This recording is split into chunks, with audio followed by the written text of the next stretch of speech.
Hopefully everyone is doing well. Today's target is to solve question number 7.17 and as usual we are doing cost of production report।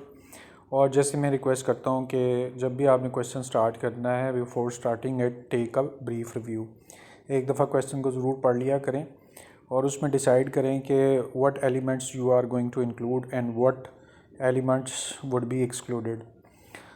ऐसा करना आपके लिए examination point of view से बहुत important है, क्योंकि यहाँ पर सीपीआर के अंदर एक तरह के क्वेश्चन नहीं है। हमने देखा नॉर्मल लॉस है, फिर एबनॉर्मल लॉस है, फिर विदाउट नॉर्मल लॉस और एबनॉर्मल लॉस है, कभी फर्स्ट डिपार्टमेंट है, कभी सेकंड डिपार्टमेंट है। There are several things we do include and there are several elements which we do not include. तो वो आपको अगर पेपर के और क्वेश्चन के दरमियान में पता चले कि कुछ चीज़ों को आपको शामिल नहीं करना था, तो that would be a bit difficult for you. इसलिए हम एक ब्रीफ इसकी क्वेरी क्रिएट करते हैं और अंडरस्टैंडिंग क्रिएट करते हैं कि हमने क्वेश्चन को कैसे सॉल्व करना है। अब यहाँ पर जो सबसे पहली चीज़ हमें नज़र आ रही है that is abnormal loss, and we do understand there is difference between normal loss and abnormal loss. Abnormal loss a loss which happened due to any human error, it was controllable loss, यानी कि आप अच्छी तरह से उस loss को control कर सकते थे, मगर due to any mistake, due to any human error that loss had been happen, but it was avoidable loss. Normal loss के बिल्कुल कॉन्ट्रेरी, बिल्कुल ऑपोजिट। नॉर्मल लॉस तो कंट्रोलेबल ही नहीं होता, लेकिन एबनॉर्मल लॉस कंट्रोलेबल होता है। और एबनॉर्मल लॉस की एग्जांपल्स में हमने देखा कि लॉस बाय फायर, आग लग गई, थेफ्ट, चोरी हो गया, एक्सीडेंट, जो कोई हादसा हो गया।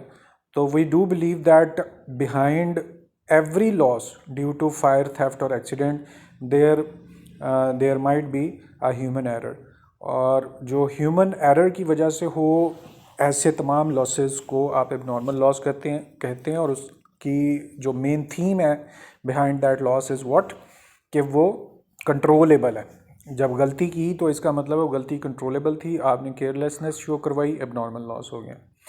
अच्छा, ये इसका थीम है।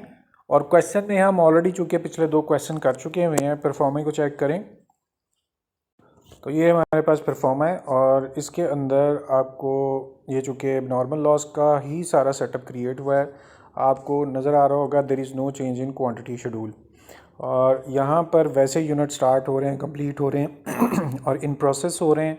और अब तक जब एबनॉर्मल लॉस के बगैर क्वेश्चन था, ये हेडिंग लिखी रहती थी और हम यहाँ पर 0 पोस्ट कर देते थे या इसको वेकेंट रहने देते थे एबनॉर्मल लॉस को। अब जब एबनॉर्मल लॉस है तो यहाँ फिलिंग होगी, और यहाँ पर यह भी मुमकिन है कि कुछ क्वेश्चंस के अंदर नॉर्मल लॉस और एबनॉर्मल लॉस दोनों हों। अच्छा जी, फिर उसके बाद जो कॉस्ट चार्ज तो डिपार्टमेंट है उसमें सब चीज़ें एज इट इज़ सेम चल रही हैं, कोई डिफरेंस नहीं आया। अब आपको ये याद होगा कि लास्ट क्वेश्चंस में हमने राइट साइड पे जो कॉस्ट चार्ज है उसकी शक्ल बिल्कुल चेंज कर दी थी, उसके इनपुट्स को हमने बिल्कुल चेंज कर दिया था, और यहाँ पर वो कॉस्ट चार्ज आपको नज़र आ रहा है। पहले हम सिर्फ 5 लाइन्स क्रिएट करते थे cost to be accounted for के अंदर।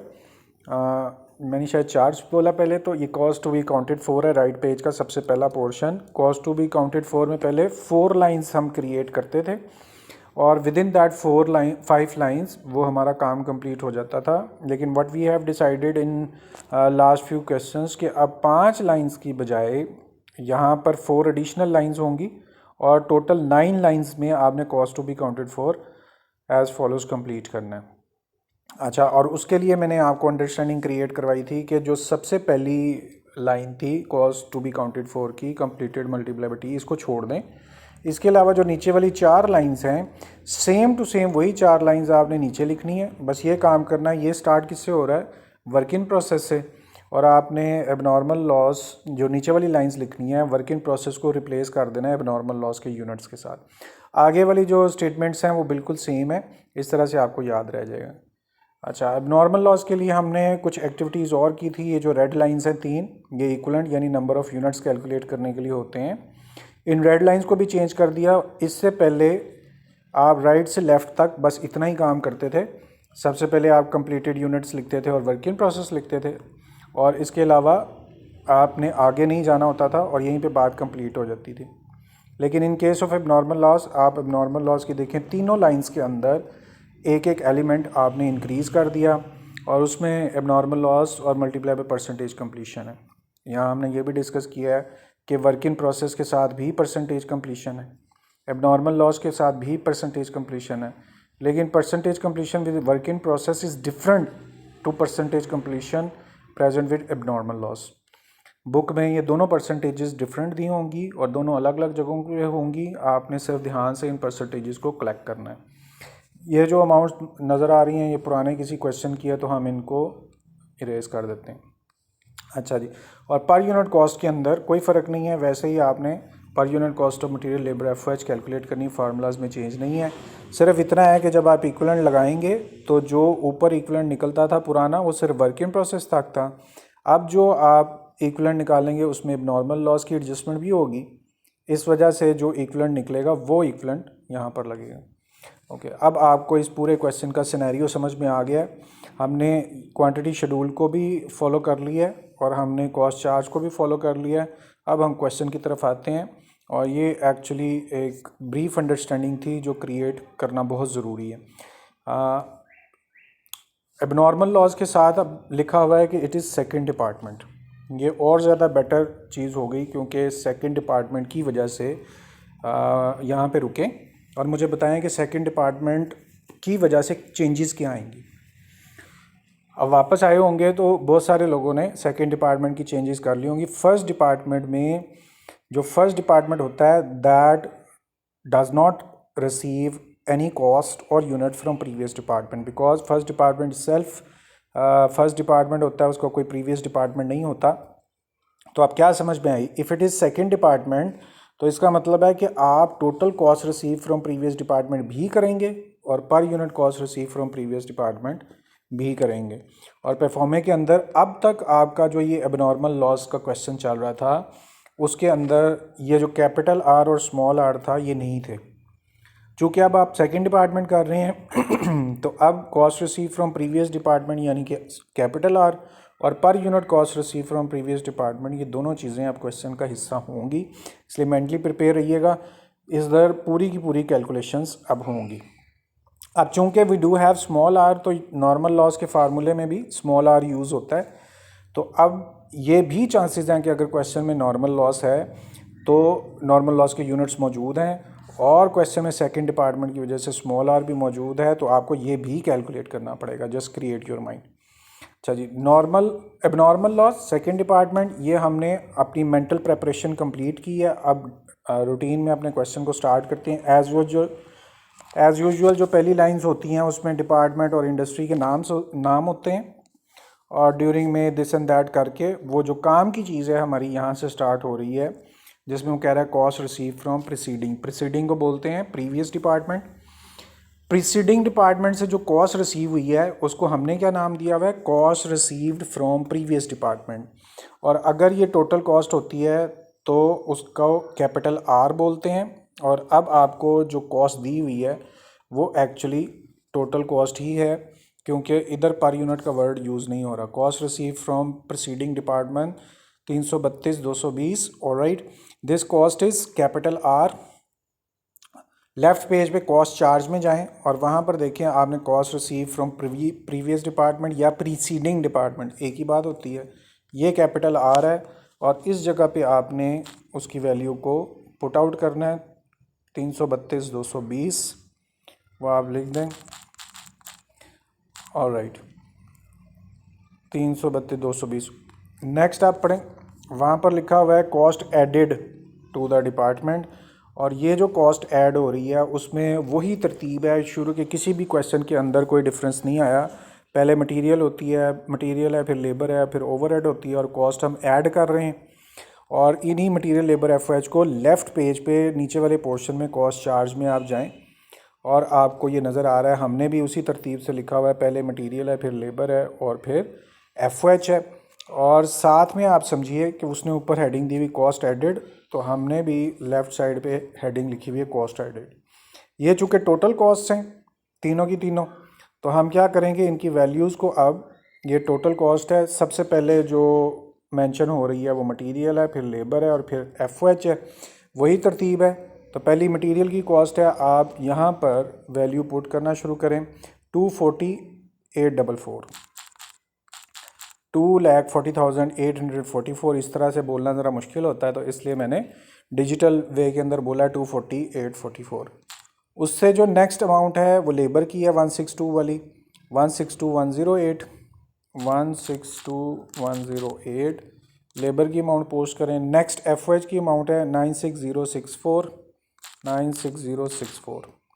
यूँ आपने तीनों मटेरियल, लेबर और एफओएच की अमाउंट्स को पोस्ट किया। हमें पता है कि उनकी तरतीब वही होती है, मटेरियल, लेबर, एफओएच, इसलिए इधर देखे बगैर ही 240 से स्टार्ट किया तो पहली मटेरियल, फिर लेबर और फिर एफओएच है। ओके, अब आगे जिस चीज़ के लिए वो काउंट करवा रहा है that is for quantity schedule, और ये सारा क्वांटिटी शेड्यूल की एक्सप्लेनेशन दी हुई है, इसको हम फॉलो करेंगे। सबसे पहले लिखा हुआ है यूनिट रिसीव्ड इन, तो it's very beautiful to elaborate और टू अंडरस्टैंड ये जो यूनिट्स के साथ इन का वर्ड है, इट्स वेरी इंपॉर्टेंट। चूँकि आपका डिपार्टमेंट 2 है तो you will received units and transfer, units would be transferred inside, यानी पिछले डिपार्टमेंट से आपके डिपार्टमेंट में ट्रांसफ़र होंगे। That is why in book word received in has been used. तो यूनिट रिसीव जो आपने किए हैं वो 3390 हैं, और यहाँ के क्वांटिटी शेड्यूल में भी हमने पहले से लिखा हुआ है कि स्टार्ट भी हो सकते हैं, रिसीव भी हो सकते हैं, ट्रांसफर्ड इन। ये जो इन का वर्ड है यह हमें कंफर्म कर रहा है कि वी हैव रिसीव्ड यूनिट्स, और वो हैं 3390। पुटअप करें। ऑलराइट, उसके बाद अब नेक्स्ट आप पढ़ें तो लिखा हुआ है ट्रांसफर्ड आउट, और आपको पता है कि if it is second department तो definitely after completion of number of units these number of units would be transferred to the next department. क्योंकि ये सेकेंड डिपार्टमेंट है तो इसने ट्रांसफर्ड आउट का second meaning is units have been completed, 100% complete होंगे तो transfer out होंगे।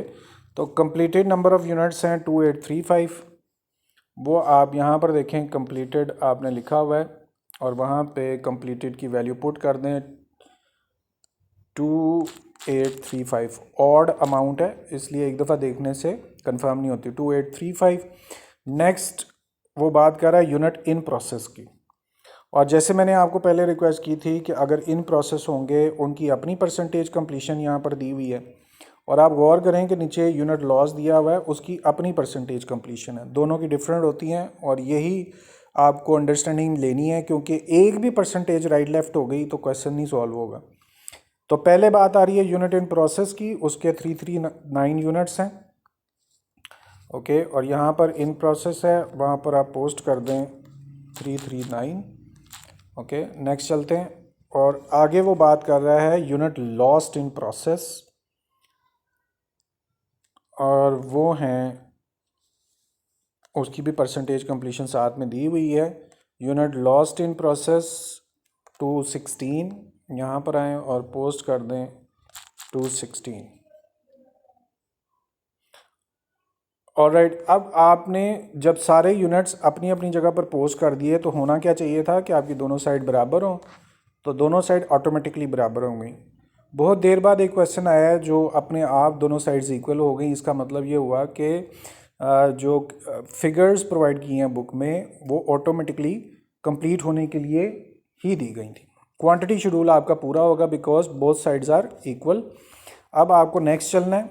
यहाँ पर एक काम आप कर सकते हैं, ये स्मॉल आर नहीं दिया हुआ, स्मॉल आर कैलकुलेट कर सकते हैं। ये चूँकि पर यूनिट कॉस्ट है और आपको पता है कि किसी की भी पर यूनिट कॉस्ट निकालनी हो तो उसके रुपीज़ को उसके नंबर ऑफ़ यूनिट्स पे डिवाइड करते हैं। अब ये चूँकि कॉस्ट रिसीव्ड है उसकी पर यूनिट है, तो आप स्मॉल आर निकालने के लिए क्या फार्मूला यूज़ करते हैं, पहले भी कई दफ़ा बात हो गई, या इसको पहले स्टेटमेंट वाइज लिखते हैं। पर यूनिट कॉस्ट रिसीव्ड को निकालने के लिए आपको कॉस्ट रिसीव्ड को डिवाइड करना होता है यूनिट रिसीव्ड के ऊपर। ऑलराइट, ये फार्मूला हमारा कंप्लीट हुआ। पर यूनिट कॉस्ट रिसीव अगर निकालनी है तो कॉस्ट रिसीव को यूनिट रिसीव पे, यानी किसी की भी पर यूनिट निकालनी हो तो उसके रुपीज़ को यूनिट्स पे डिवाइड करना होता है। ये लाइन से थोड़ा सा आउट हो रहा है, मैं इसको एडजस्ट कर दूँ। ऑलराइट, इसी फार्मूले को आप एब्रीवेशन वाइज लिखेंगे तो पर यूनिट कॉस्ट रिसीव को क्या बोलते हैं, स्मॉल आर। और टोटल कॉस्ट रिसीव को क्या बोलते हैं, कैपिटल आर। और इसको आपने डिवाइड किस पे करना है, जो यूनिट आपने रिसीव किए हुए। अब ये स्मॉल आर निकालने के लिए, क्योंकि मिसिंग फिगर क्या है हमारे पास, स्मॉल आर जो है वो मिस्ड है, उसको आपने निकालना है। तो आर को तो आप एज इट इज़ नीचे उतारें। और यहाँ पर देखिए कि कैपिटल आर आपके पास क्या दिया हुआ है। ऑलराइट, अब क्वेश्चन में जो कैपिटल आर है, that capital R has been given, और वो बुक में ही वैल्यूज़ दी हुई हैं। यहाँ पर आप चेक करें, ये स्मॉल आर है तो इसके साथ कैपिटल आर 332220, यही वाली वैल्यूज़ हमने यहाँ पर मेंशन करनी है। ऊपर लिखा हुआ ना कैपिटल आर, तो वैल्यू आप मेंशन करें 332220 है, यही अमाउंट है, 332 है, अभी अमाउंट गलत होने लगी थी, 33220। ऑलराइट, और फिर आपने इसको डिवाइड करना है किस पे, यूनिट रिसीव्ड के ऊपर। और क्वांटिटी शेड्यूल में जाएं और सबसे ऊपर देखें, वहाँ पर यूनिट रिसीव्ड है पहली लाइन में, और वो 3390 हैं। 3390 यहाँ पुट करें और ये आपके पास स्टेटमेंटल वाइज स्मॉल आर कैलकुलेट हो जाएगा। अब हालांकि this was not available in are question, book में नहीं दिया हुआ था, तो आपने इसको खुद कैलकुलेट कर लिया। अब इसको मैथमेटिकल फॉर्मेट दे दें और लिख दें 332220, और उसको आपने डिवाइड करना है 3390 पर। यूँ आपके पास पर यूनिट कॉस्ट की वैल्यू आ गई। इसको हम हाईलाइट कर देते हैं और ये हमने स्मॉल आर कैलकुलेट किया है। ऑलराइट, उसको भी हाईलाइट में कर देता हूँ। नेक्स्ट आपका प्रोसीजर, ये 98 आपने कैलकुलेट कर लिया। अब ये स्मॉल आर की जगह पर आप उसकी वैल्यू जो अभी आपने कैलकुलेट की है उसको पुट कर दें, तो आपकी ये वाली साइड एक तरह से पूरी हो गई। क्योंकि आपको नॉर्मल लॉस इस क्वेश्चन में दिया ही नहीं हुआ, आपका क्वांटिटी शेड्यूल यहाँ पे पूरा है, और क्वांटिटी शेड्यूल में जो नॉर्मल लॉस है, 1 सेकेंड, अच्छा, ये जो लॉस्ट यूनिट्स हमने यहाँ लिखे हुए हैं, एक्चुअली इनकी जगह जो बनती है वो एबनॉर्मल लॉस के आगे बनती है उसकी, चूँकि वहाँ पे हमने पहले ये डिस्कस कर लिया था कि जो लॉस है वो किस वजह से है, डिफेक्टिव मशीनरी की वजह से है। Loss units are attributed to defective machinery. इसका मतलब ये हुआ कि ये ह्यूमन एरर है और ह्यूमन मिस्टेक की वजह से लॉस हुआ, इसलिए नॉर्मल लॉस है। उसकी जगह एग्जैक्टली ये बनती थी, इसलिए मैंने वहाँ से हटा के उसको यहाँ लिख दिया।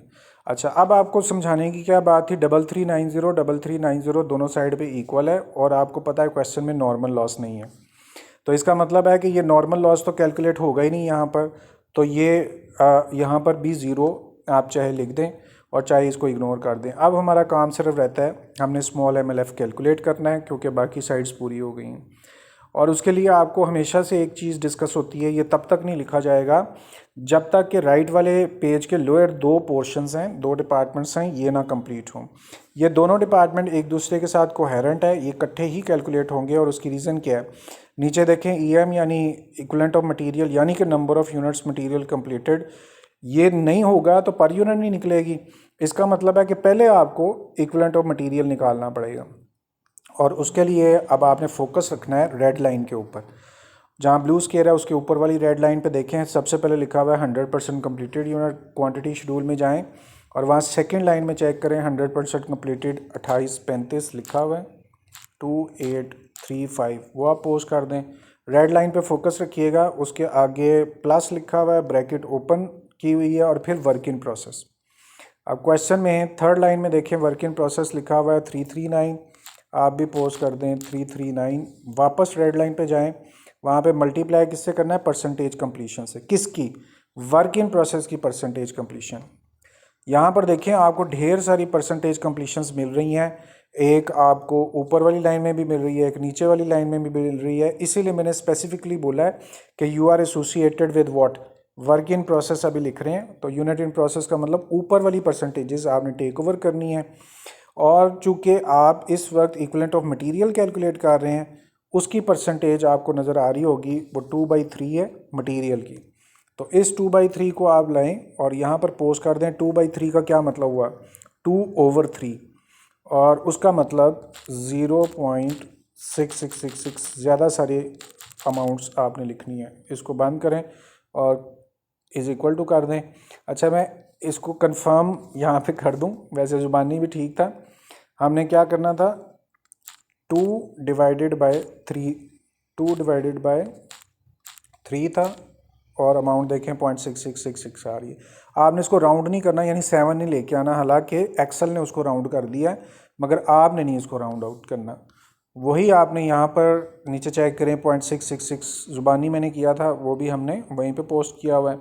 अब जो ब्लू स्केयर के ऊपर रेड लाइन है उसको पढ़ते जाएं, आगे दोबारा प्लस आ रहा है और एबनॉर्मल लॉस, तो हम यहाँ प्लस लिखेंगे और एबनॉर्मल लॉस, ओके प्लस लिखेंगे और ऐसा हो जाता है वो आपका चूँकि टच करते हुए कोई भी अगर एक्सेल के अंदर किसी को आप टच करेंगे तो ऑटोमेटिकली वो इधर फार्मूला के अंदर आ जाएगा। अब आपने लेना है एबनॉर्मल लॉस, तो क्वांटिटी शेड्यूल में आप जाएं और वहाँ पर देखिए एबनॉर्मल लॉस आपने मेंशन किया 216, तो आप यहाँ पर लिख दें 216, ब्रैकेट ओपन करनी है और आपने कैलकुलेटर्स पे भी ब्रैकेट ओपन करके रखनी है क्योंकि कैलकुलेशंस फॉल्स हो जाती हैं अगर ब्रैकेट्स ना हों। तो वापस रेड लाइन पे जाएं और वहाँ पर एबनॉर्मल लॉस को मल्टीप्लाई करना है, कर दें किसके साथ, परसेंटेज कंप्लीशन के साथ। और अब आपने ख्याल रखना है कि मटेरियल की लॉस की परसेंटेज कैलकुलेट करनी है। तो अब आप यहाँ देखें कि जो नीचे दिया हुआ है वो लॉस इन प्रोसेस है और उसके आगे जो मटेरियल की परसेंटेज दी है वो 1/2 है। 1/2 का मतलब 1/2 का मतलब 0.5। गौर से बात को समझ लें आपने कि इसको कैलकुलेशन के अंदर आपको अलग अलग 2 पोर्शन नज़र आ रही हैं। ये वर्क इन प्रोसेस उसकी परसेंटेज है, ये लॉस है और उसकी परसेंटेज अलग है। इस तरह से 3 पोर्शंस करके आपके पास इक्विवेलेंट ऑफ मटेरियल आया और ये उसके मटेरियल के नंबर ऑफ़ यूनिट्स हैं। अब आपने इक्विवेलेंट ऑफ लेबर कैलकुलेट करनी है, जहाँ ब्लू स्केयर है उसके ऊपर वाली रेड लाइन उस पर फोकस रखें। सबसे पहले लिखा हुआ है 100% कम्प्लीटेड यूनिट्स। क्वांटिटी शेड्यूल में जाएं और दूसरी लाइन में देखें कंप्लीटेड यूनिट्स दिए हुए 2835, आप भी लिख दें 2835। रेड लाइन पे फोकस रखें, आगे प्लस लिखा हुआ है, ब्रैकेट ओपन की हुई है और work in process. Quantity schedule में जाएं, तीसरी लाइन में वर्क इन प्रोसेस दिया हुआ है 339, वो पुट अप करें और फिर रेड लाइन पे आप फोकस रखें जो ब्लू स्केयर से ऊपर वाली रेड लाइन है, मल्टीप्लाई करना है परसेंटेज कंप्लीशन। अभी चूँकि आप इन प्रोसेस यूनिट्स के साथ हैं तो इन प्रोसेस यूनिट्स ऊपर हैं, ये इन प्रोसेस यूनिट्स हैं और इसके साथ जो परसेंटेज लिखी हुई है लेबर अलहदा नहीं लिखी हुई, लिखा हुआ है 1/3 कन्वर्टेड। 1/3 कन्वर्टेड का मतलब होता है लेबर और एफओएच, मतलब आप लेबर की भी सेम परसेंटेज है, एफओएच की भी सेम परसेंटेज है। 1/3 आपने पिकअप करनी है और चूँकि आप लेबर का कर रहे हैं 1/3 कैलकुलेटर पे लिखेंगे तो 0.333 ज़्यादा सारा आपने लिखना है 0.3। उसके बाद अब रेड लाइन पे फोकस रखें, आगे दोबारा प्लस है, ब्रैकेट ओपन है और एबनॉर्मल लॉस के यूनिट्स लेने हैं। क्वांटिटी शेड्यूल में जाएं, यहाँ एबनॉर्मल लॉस आपको नज़र आ रहा होगा 216 है, उसको पुट अप करें, दोबारा रेड लाइन पे फोकस करें, एबनॉर्मल लॉस से आगे मल्टीप्लाई करना है किसके साथ, परसेंटेज कंप्लीशन के साथ। लेबर का कर रहे हैं और लॉस का कर रहे हैं, दोनों चीज़ें ध्यान से आपने रखनी है अपने माइंड के अंदर। ये लॉस है और उसके आगे कन्वर्टेड, तो लॉस के अंदर भी दोनों चीज़ों को शामिल किया हुआ है, लेबर की भी और एफओएच की भी सेम परसेंटेज है 1/4। जब आप इसे कैलकुलेटर पे लिखेंगे 1/4 उसका मतलब है 0.25, आप कैलकुलेट कर लीजिएगा। 0.25 से मल्टीप्लाई किया, ब्रैकेट क्लोज की, तो ये आपके पास इक्विवेलेंट ऑफ लेबर भी आ गया। ये इक्विवेलेंट ऑफ मटेरियल आपने कैलकुलेट किया था, ये इक्विवेलेंट ऑफ लेबर आपने कैलकुलेट किया। अब बारी है इक्विवेलेंट ऑफ एफओएच की, यानी एफओएच के नंबर ऑफ़ यूनिट। ऊपर जो रेड लाइन है उस पर फोकस रखिएगा, सबसे पहले 100% कम्प्लीटेड यूनिट्स।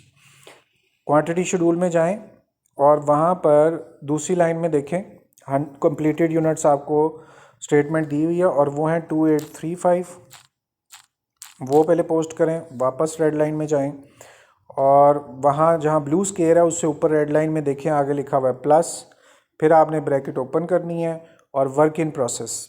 क्वांटिटी शेड्यूल में वापस जाएं और वहाँ पे तीसरी लाइन में देखें वर्क इन प्रोसेस है जो कि 339 है, उसको पुट अप करें।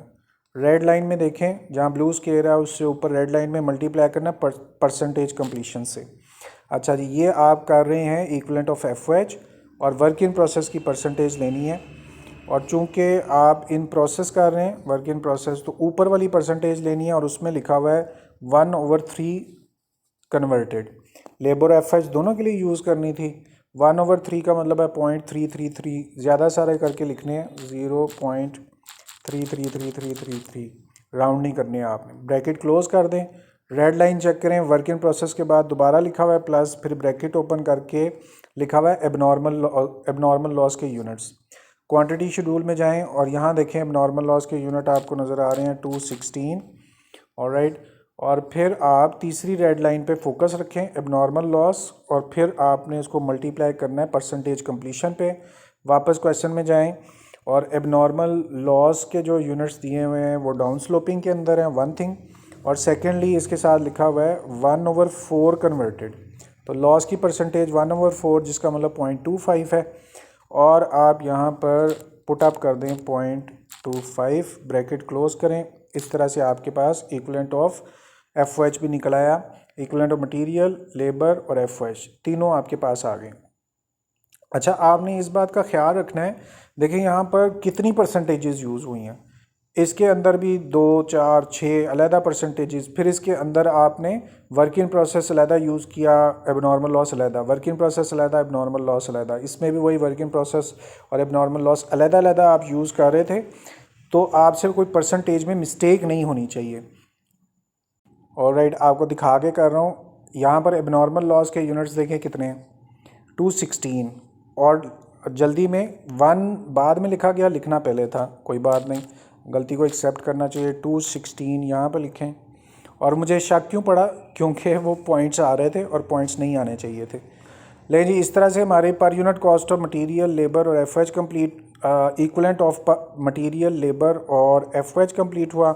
अब नेक्स्ट स्टेप आपका पर unit cost of material, labour, FOH निकालना है। हम राइट वाले पेज के लोअर पोर्शन पर आए, यहाँ पर आए। सबसे पहले आपने पर यूनिट कॉस्ट ऑफ मटेरियल, जहाँ पे देखें कर्सर मूव कर रहा है, पर unit cost of material small m आपने कैलकुलेट करना है, और उसके लिए सबसे पहले कैपिटल M यानी मटेरियल की टोटल कॉस्ट।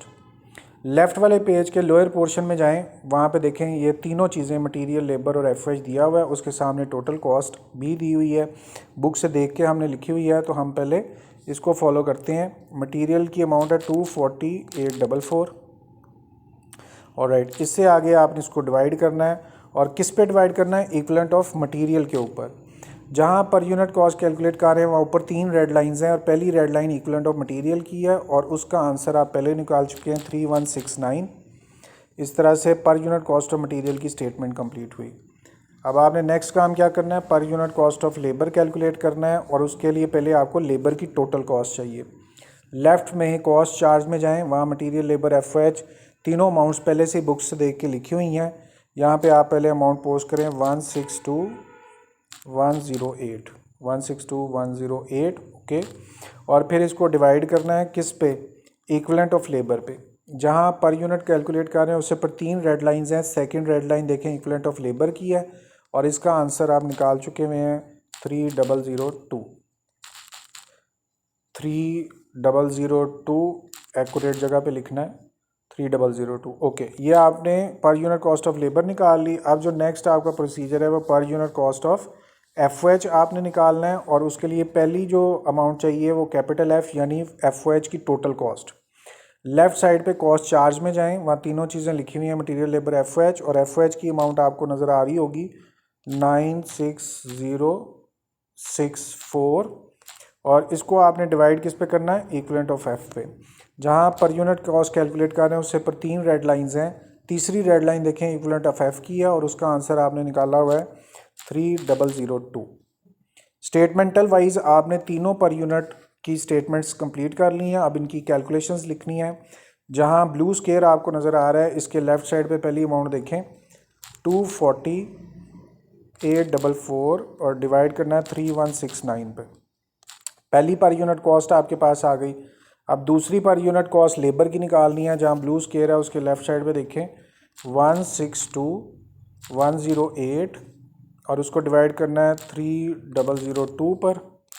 इस तरह से दूसरी पर यूनिट कॉस्ट आ गई। अब जहाँ ब्लू स्केयर है उसके लेफ़्ट साइड पे आप अमाउंट चेक करें, लिखना क्या है 96064, और डिवाइड करना है 3002 पर। इस तरह से तीनों पर यूनिट कॉस्ट कैलकुलेट होके आपके पास। और जैसे ही आपके पास ये पर यूनिट कॉस्ट आएंगी तो आपका नेक्स्ट स्टेप आपको समझ होना चाहिए। स्मॉल MLF है, पर unit cost of material labour FOH है। लेफ़्ट पेज के लोअर पोर्शन में कॉस्ट चार्ज में जाएं और ये जो 3 जगह ये वेकेंट पड़ी हुई थी मटेरियल लेबर FOH की पर यूनिट कॉस्ट के लिए, सबसे पहले जहाँ ब्लू स्केयर है उसके लेफ़्ट साइड पे देखें मटेरियल और उसकी टोटल कॉस्ट लिखी हुई है, और ब्लू स्केयर में आपने पर यूनिट कॉस्ट ऑफ मटेरियल निकालना है।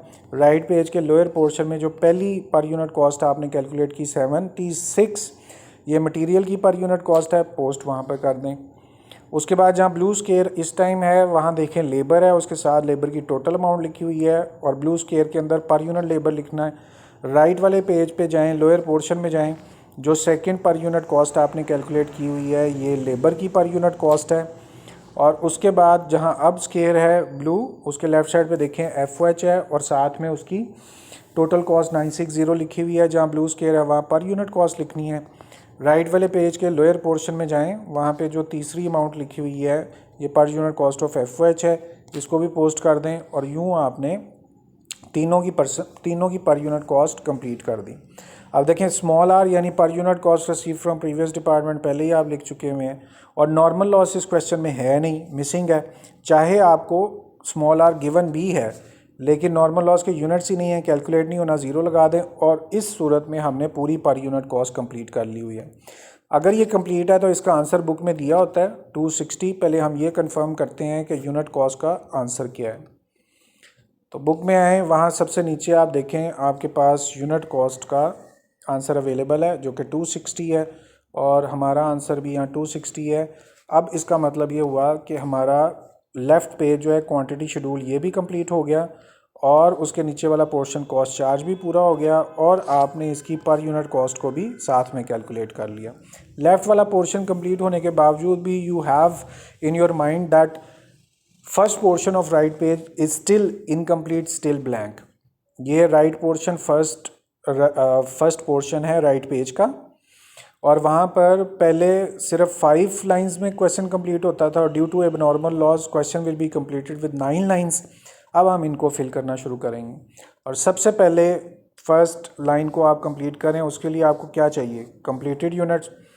क्वांटिटी शेड्यूल में जाएं और वहाँ पर पहली लाइन से नीचे देखें कंप्लीटेड यूनिट्स आपको नज़र आ रहे हैं और वो हैं 2835। पोस्ट करें आप 2835 और उससे आगे आपको क्या करना है, मल्टीप्लाई। यहाँ पर मल्टीप्लाई करें किसके साथ, स्मॉल टी। अब स्मॉल टी क्या होता है, per unit total cost. Left page निचला पोर्शन कॉस्ट चार्ज और उसका ये पर यूनिट कॉस्ट और उसका टोटल, इसको बोलते हैं स्मॉल टी या पर यूनिट टोटल कॉस्ट, और वो आपके पास आई हुई है 260। उसे भी आप पोस्ट करें। पहली लाइन कंप्लीट हो गई। नेक्स्ट लाइन है work in process. Quantity schedule में जाएं और वहाँ पर थर्ड लाइन में देखें वर्क इन प्रोसेस लिखा हुआ है 339। पोस्ट कर दें 339। अब यहाँ चेक करें आगे क्या करना है, मल्टीप्लाई, इधर भी मल्टीप्लाई, ब्रैकेट ओपन और स्मॉल आर। लेफ़्ट पेज के लोअर पोर्शन में जाएं, वहाँ पर पहली लाइन में देखें कॉस्ट रिसीव्ड है। स्मॉल आर क्या होता है, पर यूनिट कॉस्ट रिसीव, और पर यूनिट कॉस्ट ये देखें लोअर पोर्शन में कॉस्ट रिसीव्ड है और पर यूनिट कॉस्ट रिसीव्ड है 98। पुट अप करें। उसके आगे इस क्वेश्चन में नॉर्मल लॉस नहीं है, अगर नहीं है तो आप यहाँ पर मेंशन कर दें वो ज़ीरो है। तो ज़ीरो लिखने के बाद ये आपके पास सेकंड लाइन भी कंप्लीट हो गई। नेक्स्ट लाइन एक दफ़ा ओवरव्यू कर लें, हम कहाँ पर हैं, राइट पेज के अपर पोर्शन पे हम काम कर रहे हैं और अपर पोर्शन में हमने 2 लाइंस कंप्लीट की। अब हमने मटेरियल की वर्क इन प्रोसेस की कैलकुलेशन कंप्लीट करनी है और उसके लिए सबसे पहले आपको क्या चाहिए, work in process. Quantity schedule में जाएं, तीसरी लाइन में देखें वर्क इन प्रोसेस लिखा हुआ है 339 और उससे आगे मल्टीप्लाई आपने करना है किससे, स्मॉल m से। लेफ़्ट पेज के लोअर पोर्शन कॉस्ट चार्ज में आप जाएं, वहाँ पर यूनिट का कॉलम है और यहाँ पर देखिए मटेरियल लेबर FOH लिखा हुआ है। तो मटेरियल की पहले कॉलम में टोटल अमाउंट और दूसरे कॉलम में 76 आपको नज़र आ रहा है, ये उसकी पर यूनिट कॉस्ट है। आप चाहे पॉइंट के बाद ज़ीरो ना लगाएं। उसके बाद इसको यहाँ पर फिर मल्टीप्लाई करना है, तो हम मल्टीप्लाई कर रहे हैं किसके साथ, percentage completion material work in process. यहाँ पर आएँ, इन प्रोसेस में जाएं, इन प्रोसेस में जाएं और आगे मटेरियल की परसेंटेज कंप्लीशन लिखी हुई है 2/3 हमने निकाला था, वो 0.666 निकलता है। यहाँ पर आप भी मेंशन कर दें। अभी स्टेटमेंट लिख रहे हैं तो थोड़ा लिख लें, कैलकुलेटर पे ज़्यादा लिखिएगा। नेक्स्ट लाइन, अब लेबर के लिए वर्क इन प्रोसेस कंप्लीट करना है। क्वांटिटी शेड्यूल में जाएं, वहाँ पर थर्ड लाइन में देखें वर्क इन प्रोसेस 339 है, पुट अप करें, मल्टीप्लाई आगे करना है और आगे पर यूनिट कॉस्ट ऑफ लेबर को पिक करना है। लेफ़्ट पेज के लोअर पोर्शन में पर यूनिट वाले कॉलम में जाएं और वहाँ पे तीनों चीज़ें मटेरियल लेबर एफर्ट्स दिया हुआ है और लेबर की पर यूनिट में देखें 54 पर यूनिट कॉस्ट लिखी हुई है, वो मेंशन करें। उसके बाद वर्क इन प्रोसेस के साथ परसेंटेज कंप्लीशन लेबर की, यहाँ पर आएँ और यहाँ पर इन प्रोसेस में आपने जाना है और वहाँ पर जो लेबर की परसेंटेज लिखी हुई है कन्वर्टेड में लेबर और एफर्ट्स दोनों होते हैं। 1/3 का मतलब है 0.3। फ़िलहाल तो आप थोड़ी सी लिख दें, लेकिन कैलकुलेटर पे ज़्यादा सारे 0.3 लिखने हैं। ये लेबर की कंप्लीशन हुई। अब वर्क इन प्रोसेस हमने एफओएच के साथ डील करना है। क्वांटिटी शेड्यूल में जाएं, सबसे पहले थर्ड लाइन में चेक करें वर्क इन प्रोसेस 339 है, पोस्ट करें। उसके बाद आपने यूँ मल्टीप्लाई करना है, मल्टीप्लाई मेंशन करें किससे, स्मॉल एफ यानी पर unit cost of FOH. Left page के लोअर पोर्शन में पर यूनिट वाले कॉलम में जाएं, वहाँ मटेरियल लेबर और एफओएच तीनों दिए हुए हैं और एफओएच की पर यूनिट वाले कॉलम में देखें 32 प्राइस दी हुई है पर यूनिट एफओएच की। दोबारा मल्टीप्लाई करना है यहाँ पर और फिर किससे, परसेंटेज कंप्लीशन से। चूँकि हम अभी इन प्रोसेस कर रहे हैं और इन प्रोसेस में 1/3 कन्वर्टेड लेबर और एफओएच दोनों को बोलते हैं। 1/3 का मतलब 0.33, तो यहाँ पर भी आपने मल्टीप्लाई किससे करना है, 0.3 से। फ़िलहाल आप 2 लिख दें, लेकिन कैलकुलेटर पर ज़्यादा लिख दें। इस तरीके से जो पुराना हमारा मेथड था जिसमें एबनॉर्मल लॉस नहीं होता था, उसमें फ़र्स्ट 5 लाइंस कंप्लीट करनी होती थी, वो हो गई। लेकिन चूंकि इस क्वेश्चन में एबनॉर्मल लॉस है तो उसकी 4 लाइंस आगे हमने और कंप्लीट करनी है। तो पहली लाइन पे आप आएँ, यहाँ पर आपको सबसे पहले चाहिए एबनॉर्मल लॉस के यूनिट्स। तो आप एबनॉर्मल लॉस के यूनिट्स ढूंढें। क्वांटिटी शेड्यूल में जाएं, यूनिट्स आपको नज़र आ गए 216, पोस्ट करें। उसके आगे आपने क्या करना है, मल्टीप्लाई। तो इधर पहले से लिखा हुआ है मल्टीप्लाई, ब्रैकेट ओपन कर दी, स्मॉल आर। लेफ़्ट साइड पे लोअर पोर्शन में कॉस्ट चार्ज में जाएं, जो पहली लाइन कॉस्ट रिसीव की है उसके पर यूनिट देखें 98 है, वही 98 आप यहाँ मेंशन कर दें। 98 के बाद आपने प्लस करना था नॉर्मल लॉस, और इस क्वेश्चन में नॉर्मल लॉस है नहीं, तो आप उसकी जगह पर 0 लिख दें। ये आपकी फ़र्स्ट लाइन कंप्लीट हुई एबनॉर्मल लॉस की ट्रीटमेंट करते हुए। अब मटेरियल के लिए आपने कंप्लीट करना है। सबसे पहले आपको एबनॉर्मल लॉस चाहिए, एबनॉर्मल लॉस के यूनिट्स चाहिए, और वो क्वांटिटी शेड्यूल में जाएं और वहाँ पे ये पढ़ें एबनॉर्मल लॉस 216, पोस्ट करें। उससे आगे आपने मल्टीप्लाई करना है, मेंशन करें multiply, small M per unit cost of material है। लेफ़्ट पेज पे लोअर पोर्शन में कॉस्ट चार्ज में जाएं, तीनों चीज़ें मटेरियल लेबर एफर्ट्स दिया हुआ है और लेबर के सामने पर यूनिट कॉस्ट वाले कॉलम में जाएं, वहाँ 54 पर यूनिट कॉस्ट ऑफ लेबर है और उसके बाद परसेंटेज कंप्लीशन है। अच्छा, लेबर नहीं हम कर रहे, हम मटेरियल कर रहे हैं और मटेरियल की पर यूनिट कॉस्ट आपको दी हुई है 76। अब देखें, अगर गलती से भी 76 की जगह 54 लिखा जाता तो काम ख़राब हो जाना था। तो लेफ़्ट साइड पे पर यूनिट कॉस्ट ऑफ मटेरियल है, जो सबसे पहले मटेरियल के सामने 76 लिखा हुआ है आपने वो लिख दिया। अब उसके आगे परसेंटेज कंप्लीशन लिखनी है मटेरियल की, और याद रखिएगा आप लॉस करना शुरू हो गए हैं। तो अब आप यहाँ पर इस लाइन को चेक करें, ये लॉस्ट इन प्रोसेस है और उसके आगे मटेरियल की परसेंटेज 1/2 लिखी हुई है। वापस आएँ क्वेश्चन में, 1/2 का मतलब होता है 0.5, वो पुटअप कर दें। ये मटेरियल की परसेंटेज कंप्लीट हुई। अब आप एबनॉर्मल लॉस कर रहे हैं किसके लिए, लेबर के लिए। तो सबसे पहले एबनॉर्मल लॉस के यूनिट्स लेने हैं। क्वांटिटी शेड्यूल में जाएं और वहाँ पर एबनॉर्मल लॉस के यूनिट हैं 216, उसको पुटअप करें। फिर आपने नेक्स्ट मल्टीप्लाई करना है, मल्टीप्लाई कर दिया। स्मॉल एल यानी पर यूनिट कॉस्ट ऑफ लेबर को आप लिखना है। लेफ़्ट पेज के लोअर पोर्शन में कॉस्ट चार्ज में जाएं, तीनों चीज़ें आपको नज़र आ रही हैं, मटेरियल लेबर एफओएच, और इसके पर यूनिट के कॉलम में देखें 54 लेबर की पर यूनिट है। फिर दोबारा से आपने मल्टीप्लाई करना है किससे, परसेंटेज कंप्लीशन से। अब आपने याद रखना है लॉस में लेबर की परसेंटेज चेक करनी है।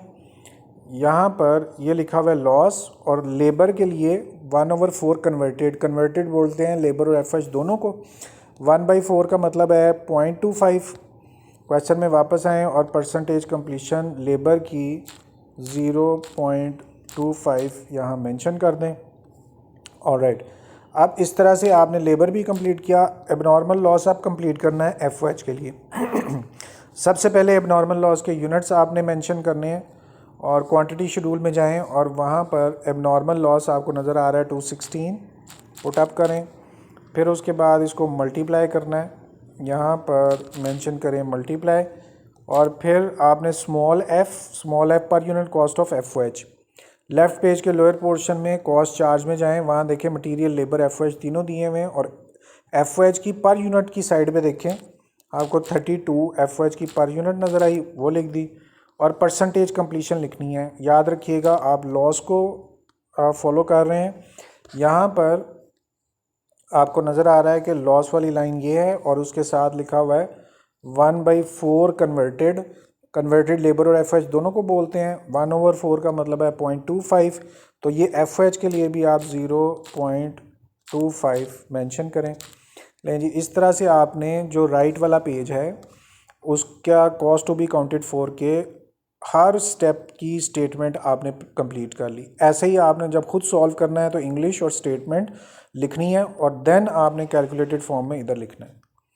अब लाइन वाइज चलते हैं। सबसे पहली कैलकुलेशन आपने लिखनी है जो ब्लू स्केयर है, इसके लेफ़्ट साइड भी आप चेक करें, जो अमाउंट नज़र आ रही है 2835 है और इसको आपने मल्टीप्लाई करना है 260 से।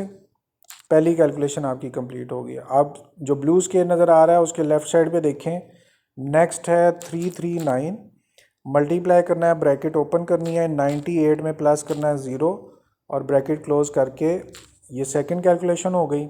अब जहाँ ब्लू स्केयर है उसके लेफ़्ट साइड पे आप देखें तो मटेरियल की कैलकुलेशन स्टार्ट हो रही है। 339 है, मल्टीप्लाई बाय 76 है और मल्टीप्लाई बाय 0.66, और मैंने कहा था जब खुद कैलकुलेट करना है तो ज़्यादा सारे 6 यहाँ पे लगा दें, राउंड नहीं करना आपने। अब जहाँ ब्लू स्केयर है उसके लेफ़्ट साइड पे देखें तो आपको 339 और मल्टीप्लाई करना है 54 से और मल्टीप्लाई करना है 0.33। वहाँ तो थोड़े लिखे लेकिन यहाँ कैलकुलेशन के लिए 0.3 और 0.6 को लंबा करके लिखना है इस तरह से। अब ये देखें ये आ रहा है ना 610.1994, तो इसका मतलब है कि यहाँ पर कुछ थोड़े से 3 आप और बढ़ाएं। आप देखें ये राउंड हो गया। तो यही बात मैं आपसे बार बार कह रहा हूँ कि जब 0.3 होगा और 0.6 होगा, अब आपने प्रैक्टिकली भी इस चीज़ को देख लिया है कि जहाँ पे थोड़े 0.3 लगाए वो आगे डेसिमल की अमाउंट आ गई। बहरहाल आप जहाँ पे ब्लू स्केयर है इसकी कैलकुलेशन चेक करें, 339 मल्टीप्लाई करना है 32 से और मल्टीप्लाई करना है 0.33, ज़्यादा सारा लिख दें 0.33 से। तो अब फिर बहरहाल डेसिमल आए लेकिन ज़ीरो आए, कोई बात नहीं। अब लेफ़्ट साइड पे एबनॉर्मल लॉस की ट्रीटमेंट शुरू हो रही है और उसकी पहली लाइन को कैलकुलेट करना है। जहाँ ब्लू स्केयर है उसके लेफ़्ट साइड पे चेक करते जाएं। सबसे पहले लिखा हुआ है 226 और मल्टीप्लाई करना है, ब्रैकेट ओपन करके 98 प्लस करना है 0।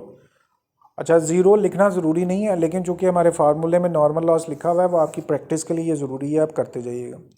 ये पहली कैलकुलेशन कंप्लीट हुई। अब जहाँ ब्लू स्केयर है उसके लेफ़्ट साइड पे आप चेक करें 216 है, मल्टीप्लाई करना है 76 से और मल्टीप्लाई करना है 0.5 से।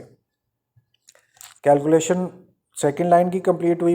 अब मटेरियल के बाद आपने लेबर की कैलकुलेशन कंप्लीट करनी है। जहाँ ब्लू स्केयर है उसके लेफ़्ट साइड पे आप चेक करें क्या लिखा हुआ है।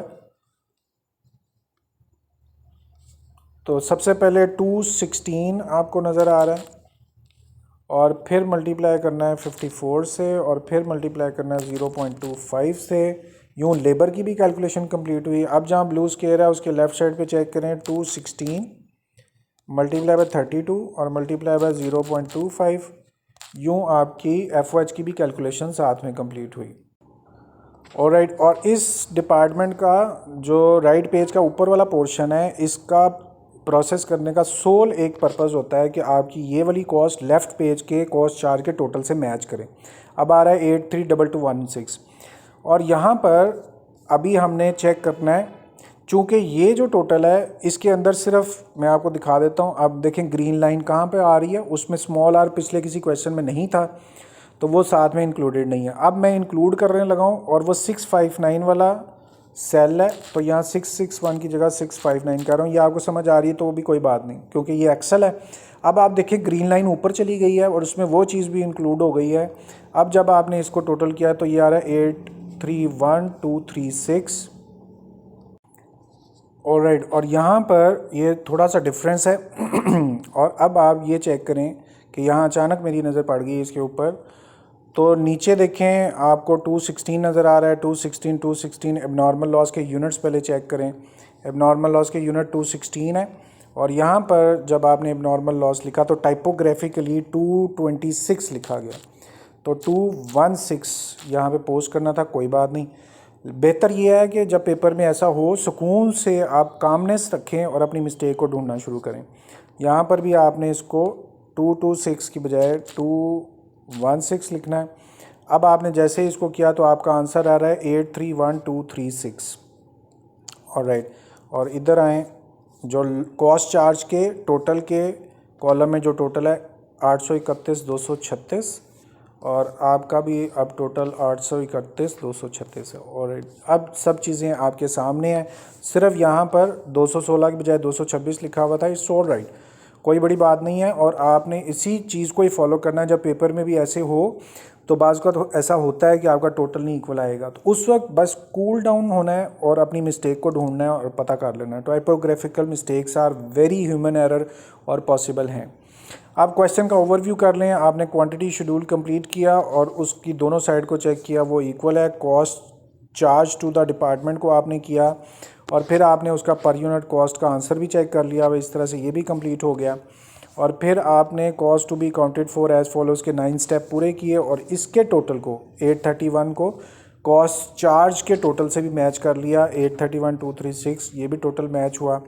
फिर आपने तीनों इक्वलेंट निकाले, और फिर आपने पर यूनिट कॉस्ट निकाली, और ऑब्वियसली ये पर यूनिट कॉस्ट जब आपने लिखी तभी आपका पर यूनिट का टोटल आया, जो आंसर आपका मैच कर गया। इस तरह से हमने क्वेश्चन को कंप्लीट किया। और मज़े की बात यह है, ये क्वेश्चन नंबर 7.17 है, तो पिछले क्वेश्चन का नंबर लिखा हुआ है साथ, हम इसको चेंज कर लें ताकि आपको प्रॉब्लम ना हो। तो 7.17 इस तरह से हमने क्वेश्चन को कंप्लीट किया। Hopefully you people have understood. If there is any query you can ask me openly, you can text, you can contact directly, you can call, और यू कैन कमेंट। हम इंशाल्लाह ताला we will meet again to solve the next question. Until then, please take care of yourself. Thank you very much. Allah Hafiz.